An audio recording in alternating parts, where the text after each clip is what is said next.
আপনি যদি প্রচুর টাকার মালিক হন বা আপনার বাড়িতে লাখ লাখ টাকা আছে বা খাদালে বিদালে জায়গা সম্পত্তি আছে, আপনার কোনো সমস্যা হবে না। তাহলে ভাই মালদ্বীপ আপনার জন্য, আপনি মালদ্বীপ আসতে পারেন।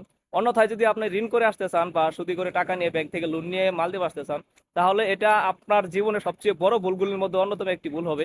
কারণ আপনি মালদ্বীপ আসে এত বড় বড় পরিমাণে একটি মারা এখন খেয়ে যাবেন যে এটা আসলে কল্পনার বাইরে, বা আপনি এখানে এটা এসে পরে এসে এখানে এসে কল্পনা করতে পারবেন না যে না, আসলে কি বুঝলাম কি হলো আর কি থেকে কি হয়ে গেলো, এরকম একটা পরিস্থিতি আপনি পড়ে যাবেন। কারণ দেখা যাচ্ছে যে এখন বর্তমানে মালদ্বীপ আসতে গেলে দেখা যাচ্ছে 5 লাখ 7 লাখ টাকার মতো খরচ হয়ে যায়। আর এই টাকাটা অনেকেই দেখি যে না ঋণ করে নিয়ে আসে, আর আমি আপনাদের ভিডিও মধ্যে দেখাইও যে এরকম অনেক মানুষ আছে যে 7 মাস 8 মাস এখনো পর্যন্ত কাজ পাচ্ছে না, বা অনেকেও আছে মানে বছরের কাছাকাছি হয়ে গিয়েছে কিন্তু কাজ পাচ্ছে না। তাহলে চিন্তা ভাবনা করেন, আপনি 5 লাখ 7 লাখ টাকা ঋণ করে যদি এখন আপনি মালদ্বীপ আসেন আর আসার পরে যদি আপনি কাজ না পান, তাহলে আসলে এটা আপনার কাছে কেমন অনুভূতি হবে বা আপনার কেমন ফিল হবে। এই জন্য বললাম, আপনি যদি কোটি টাকার মালিক থাকেন তাহলে ভাই মালদ্বীপ আইসেন, অন্যথায় ঋণ করে যদি আপনাকে খেতে হয় তাহলে ভাই কখনোই আপনি মালদ্বীপ আইসেন না, বা মালদ্বীপ আসার জন্য প্ল্যানিংও করেন না। ধন্যবাদ সবাইকে।